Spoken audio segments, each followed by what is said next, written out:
Assalamualaikum warahmatullahi wabarakatuh. Hello everyone, let me introduce myself.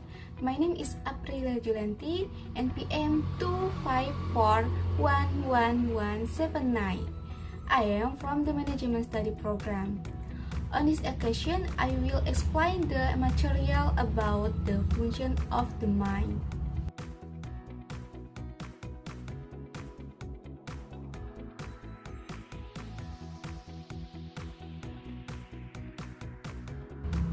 Yang pertama ada pengertian fungsi permintaan atau disebut juga dengan demand.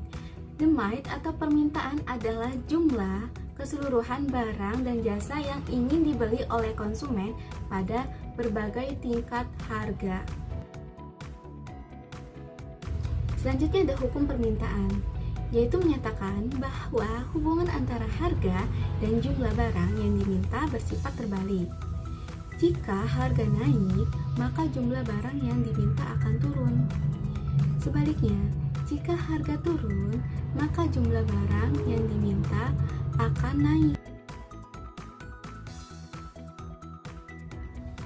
Ciri-ciri fungsi permintaan. Yang pertama ada hubungan terbalik.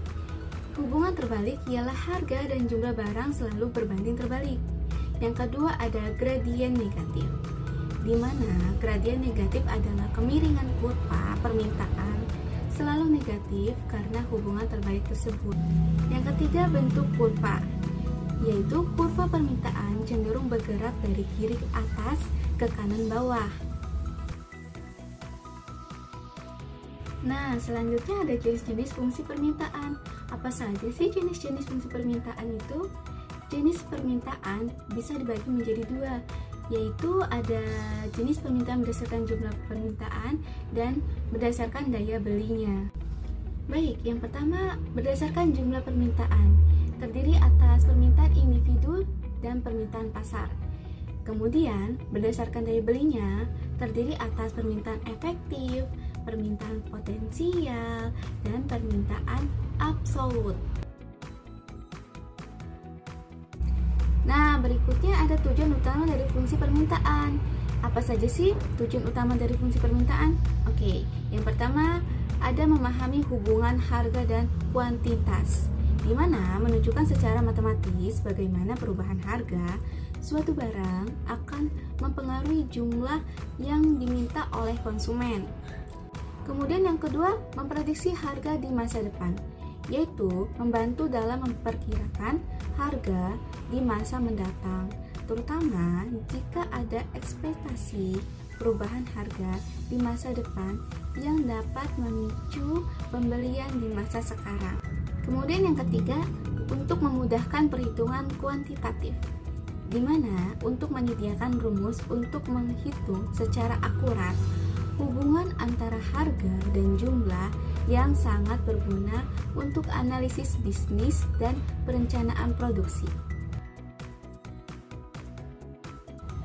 Yang keempat yaitu menentukan titik keseimbangan pasar, di mana fungsi permintaan bersama dengan fungsi penawaran digunakan untuk menentukan titik keseimbangan pasar, di mana kuantitas yang diminta sama dengan kuantitas yang ditawarkan.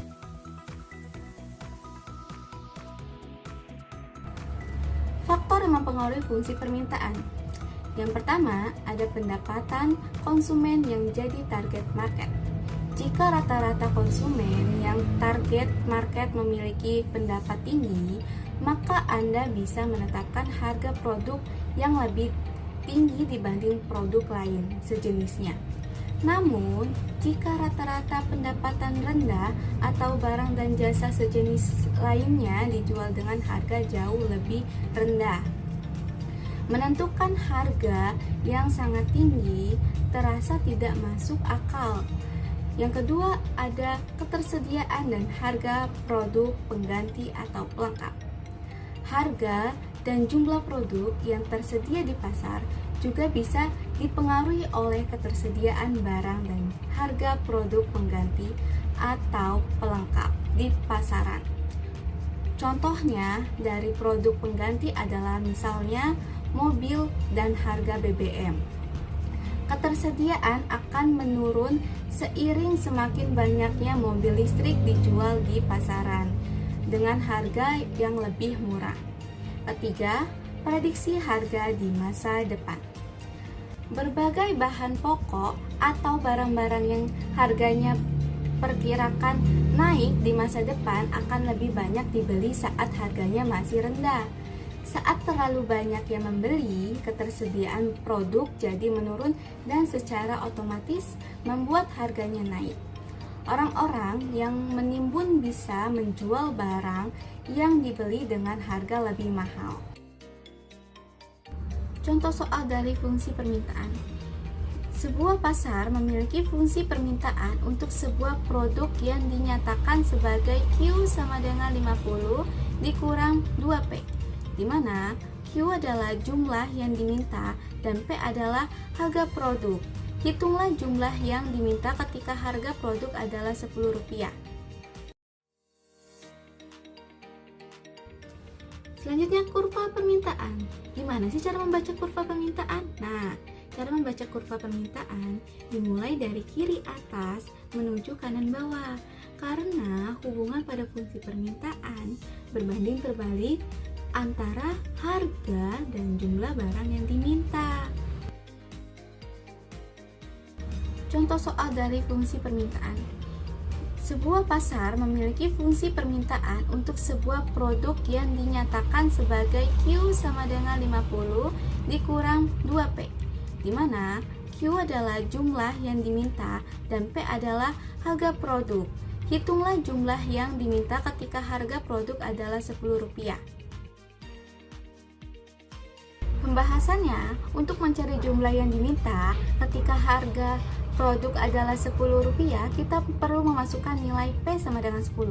Jadi, QD sama dengan 50 dikurang 2P. QD sama dengan 50 dikurang 2P dikali 10. QD sama dengan 50 dikurang 20. QD sama dengan 30. Jadi, dengan harga Rp10, jumlah barang yang diminta adalah 30. Thank you for watching my presentation video and see you again. Wassalamualaikum warahmatullahi wabarakatuh.